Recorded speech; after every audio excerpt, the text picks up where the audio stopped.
Dearest Kristalina, it's fantastic to see you again. And on behalf of the Center for Strategic Philanthropy at the University of Cambridge, thank you for making the time to have this conversation with me about the evolving role of philanthropy and the related opportunities and challenges around the strategic deployment of vast sums of philanthropic capital to help address our world's greatest challenges.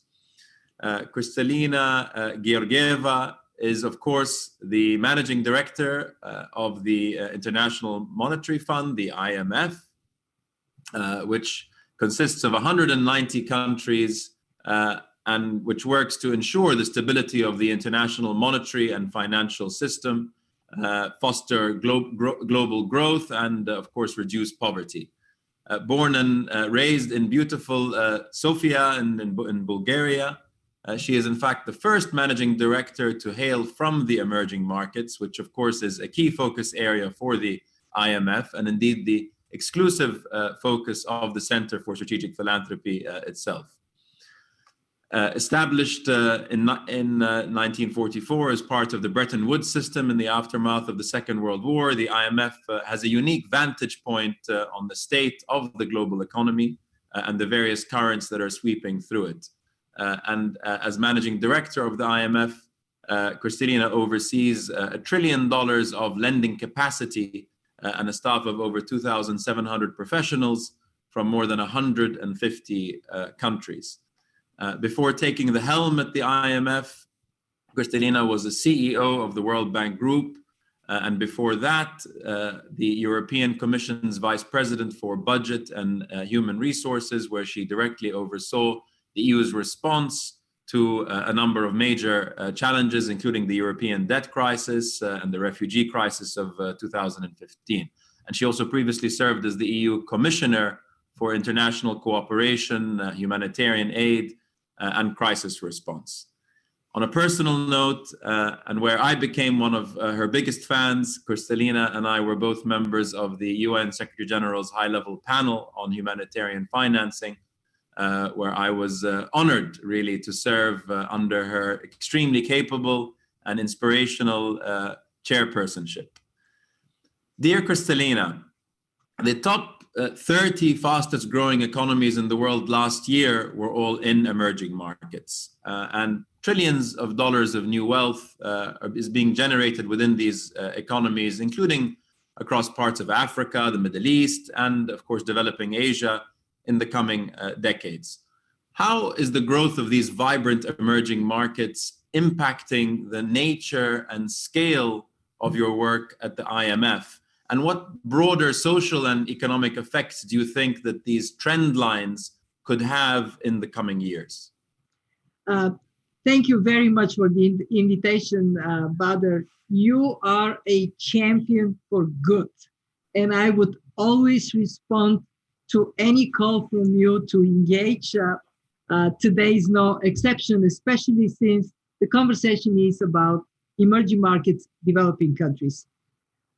Let me start from the very good news of the last decades.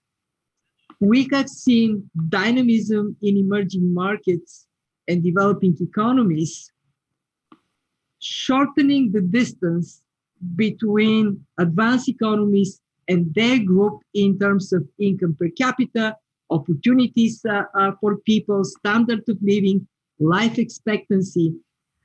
We have been also benefiting globally from the push these economies have given to growth. What does it translate into?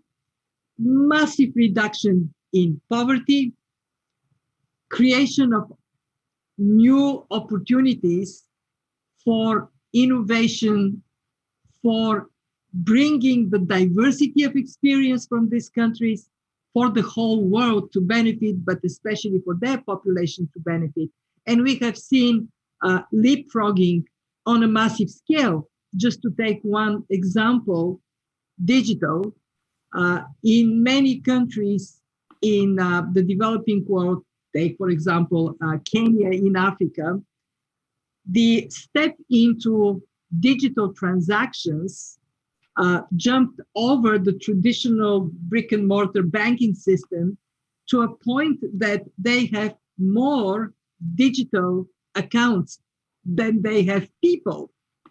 Now, when we look at the moment of history we live in and the future and how that reflects in the work of the IMF, we have to get to the not so good news. And it is that this trend of convergence has been severely impacted by COVID-19 and the economic crisis it triggered.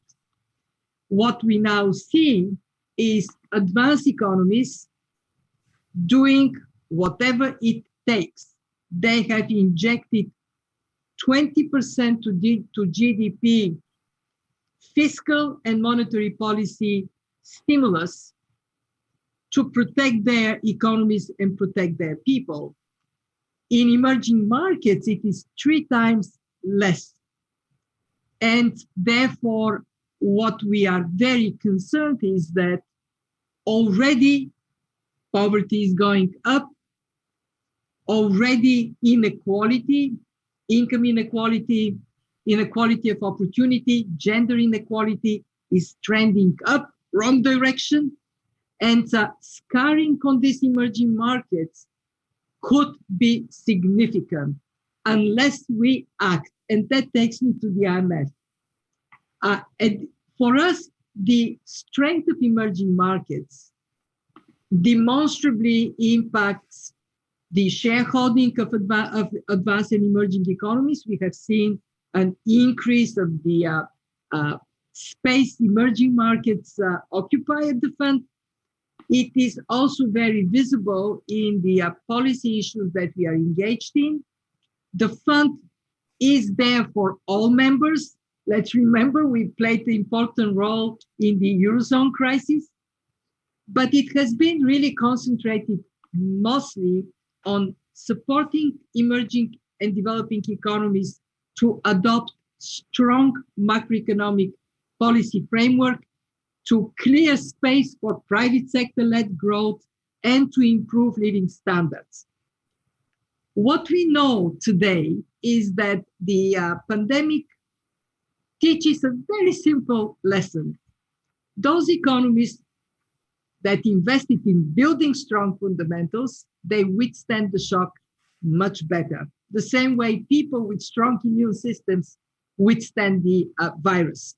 In other words, our investment in emerging market policies pays off when action is taken appropriately. Looking into the future, the IMF will continue to support emerging markets very strongly with policy advice, with financing. In this crisis, we have provided over $100 billion of support for emerging markets and developing countries, and also by engaging so they learn from each other faster. My hope is that we will come on the other side of this crisis with a more dynamic, more competitive, greener, and fairer economy than we stepped into it, and that emerging markets will leapfrog into a better future for their people. So I'd love to come. I want to come back to the IMF response and perhaps the dimension of collaboration across various sectors. But before that, if I may just touch on the humanitarian dimension. As mentioned, you co-chaired the UN Secretary General's high-level panel on humanitarian financing, which was formed to address the urgent need to improve both the quantity and quality of humanitarian aid for the world's most vulnerable children, women, and men. How far back has COVID-19, do you think, set us in our efforts to meet the humanitarian funding gap, as well as, of course, our efforts to meet the UN Sustainable Development Goals by 2030? And what do you think the long-term implications of the pandemic are likely to be as we collectively strive to build back better? The pandemic is creating the crisis no other. And it is the most vulnerable people that are most dramatically hit. what we see is that despite a significant increase in humanitarian financing from the days you and I worked on this topic until today, almost 50% increase. And this is really good and necessary. The gap between needs and funding has grown almost by that much as well. Why?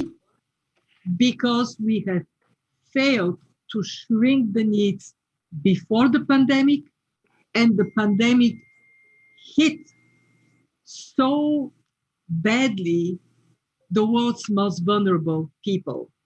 So we are set back. But it doesn't mean we have to stay there. What we are observing, and I know you see it from your own work, is that there are two positive trends. One is in our report, we recommended to bridge humanitarian and development work, to bridge this divide. And we see this happening quite effectively, both at the conceptual level and institutional collaboration level, but most importantly, in the field. And two, we see more sources of financing, including philanthropic contributions, really growing quite significantly. What we are not yet seeing is a recognition that we are living in a more shock-prone world. And we ought to build resilience to shocks to come. And what does it mean? It means resilient people that are educated, healthy, they have social protection should a shock occur. Resilient planet. We must turn a page on how we think of our ecosystems that support life on Earth. And of course, to continue to build resilience of our financial systems, of our economies. And that requires commitment and it requires leadership. So my call is for us all as one community of people to recognize that the main recommendation of our report, shrink the needs, could only happen with this determination to resilience. Otherwise, people would suffer. The SDGs will remain for many just a dream. And that ought not to be our case. Every crisis is also a tremendous opportunity for change. And I think the very best we can do in this crisis is to embrace this opportunity. Absolutely. When most people think about the IMF, they think about loans, and they tend to be soft loans with concessionary interest rates, but they're still loans. To what extent would you like to see more corporate or philanthropic intervention in helping to build the resilience you've been talking about in countries of distress? And what form could this intervention take? And also, does the IMF regularly engage itself in blended financing or looking to partner in other ways with, for example, private philanthropists? And what outlook do you see in general for cross-sectorial collaboration in this space? Well, the IMF is the world's first responder at the time of financial distress. In this crisis, for example, we came forcefully with financial lifelines for the countries that had no access to financial markets. As you know, because of the massive injection of liquidity, most emerging markets were able to return and borrow at fairly low rates, but not all. Emerging markets with weak fundamentals or high debt levels and low-income countries had no place to go. The IMF for these countries is the most important, fast disbursing, reliable source of support. Just to give you the numbers, we have provided support to 83 countries. For 78 of them, that was emergency financing coming within days of requests sent to the fund. 2 weeks, 3 weeks, millions of dollars, hundreds of millions of dollars, sometimes over $1 billion would be disbursed. And I heard from many leaders in these countries that if we weren't there, it would have been collapse for the economies, virtually a matter of life and death. So that we do, and I am proud to say the staff of the IMF stood up to this challenge. We did what was necessary. We do not provide grants, but we do have one exception, and it is to help our poorest members in a moment of dramatic crisis with debt relief, so they don't have to pay us at the time their economies are in very deep trouble because of exogenous shock, not because of fault of their own, whether it is a hurricane or it is a pandemic. Right now, we provide this debt relief to 29 of our members, our poorest members, and that translates into $500 million available to them to spend for their doctors and nurses and their most vulnerable people. When we work with others, it is not in blended finance. We don't do that. The World Bank does it, the fund doesn't. The way we work with others is by working with countries on a credible economic and social development plan that allows trust of private sector in the policies of the country and therefore boost investments from private sector. And it allows other partners, bilateral donors, multilateral organizations, and why not philanthropists, to put money behind this plan because they have trust that once the IMF puts a stamp of approval, that means the country is on the right track.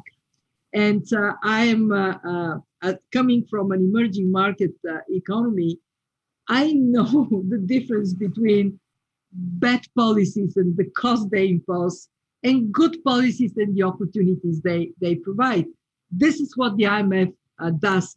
It creates opportunities for countries and for others to contribute to these opportunities. No, and I like that framing, which is, as you said, effectively the IMF preparing the ground and acting as an enabler for follow-on investment and both, of course, for economic and societal development in those nations. So you mentioned business and you mentioned follow-on private investment and business engagement. I've been writing myself for, but perhaps even preaching for 2 decades about the business imperative for social impact. And over the past few years, there certainly seems to have been mainstream awakening to rethink the role of business in a more holistic fashion. But stepping away from the headlines and tweets for a minute, is the private sector really doing enough in these vulnerable nations? And what else should business leaders be doing to help to address some of our world's greatest challenges, whether on their own or in collaboration with others? The private sector is doing a very important job by creating opportunities for growth, employment, and improvement in living standards. And doing so, helping countries to do better. But it can do so much more. And let me give you my 3 thoughts about what the private sector can do more of. 1, the private sector has a huge role to play to embrace environmental and social sustainability and good governance. Many leaders in the private sector have recognized that they cannot have financial success if societies are failing, if nature is giving up on us. And that recognition I wholeheartedly endorse. What I am hoping to see in the next years is the private sector being a steward of multi-stakeholder platform for their own growth. And that is, some of it is happening, not happening enough, not fast enough, not far enough. Secondly, I dream of a private sector that recognizes that when change is coming so fast, some benefit from change much more than others. In this crisis, who are the big beneficiaries? Digital companies, tech companies, who are doing well, people like you and me who can work remotely, the highly educated. Who is doing poorly? Low-skilled workers, women, young people. How can we take to heart the responsibility to prevent what is so worrying, a K-shaped recovery? One part doing great and another one falling off the cliff. So how can we get the upper end of the K to take responsibility to prevent that lower side slipping down? This is a hugely important matter. It is also a fiscal issue. How can we have taxation that is more progressive, recognizing that unless we do so, we are going to damage the social fabric on which ultimately success of private sector depends. And my third hope for private sector is to recognize what is coming down the road: higher debt, higher deficits. And in many, many developing countries, the debt burden is going to be so heavy that some form of debt reprofiling and in some cases debt restructuring would be necessary. And the private sector should think of it as mutual benefit, act early so we can have a chance to prevent a problem from growing into an obstacle to growth. So 3 things: embrace environment, social sustainability, good governance, recognize that we have to have more sharing, we need a fair society, and more specifically, recognize we are faced with the problem of debt. We can only solve it working together, and the private sector has a role to play. Beautifully said. And one thing that you mentioned there, which really is a common thread between all those 3 tracks, is trust. And so that's a question I'd like to ask you. One can't help but feel that we're in an era of increasing political polarization, disinformation, and a growing general lack of trust in institutions. You obviously represent a very large institution that's been a key pillar of the global system for the last 75 years. To what extent can we really solve the world's problems in an environment where people seem to be losing their faith in institutions? And what can be done to reverse some of these trends? Well, let me first say that there is no way to solve these problems, each one of us on our own. We are in this together, and the pandemic so clearly demonstrated that we are as strong as our weakest link. We are on a long ascent, climbing, connected by a single rope. And there is no way but to be united faced with the challenges ahead of us, climate change being the most dramatic of those. Inequality, definitely right there. I also want to remind us that because we built cooperation, we are not in a Great Depression today. If you look at history, what we have built is ability to act in a synchronized manner. And because we have the IMF, we have the G20, we have different fora for central bank governors, for finance ministers to come together, action was swift.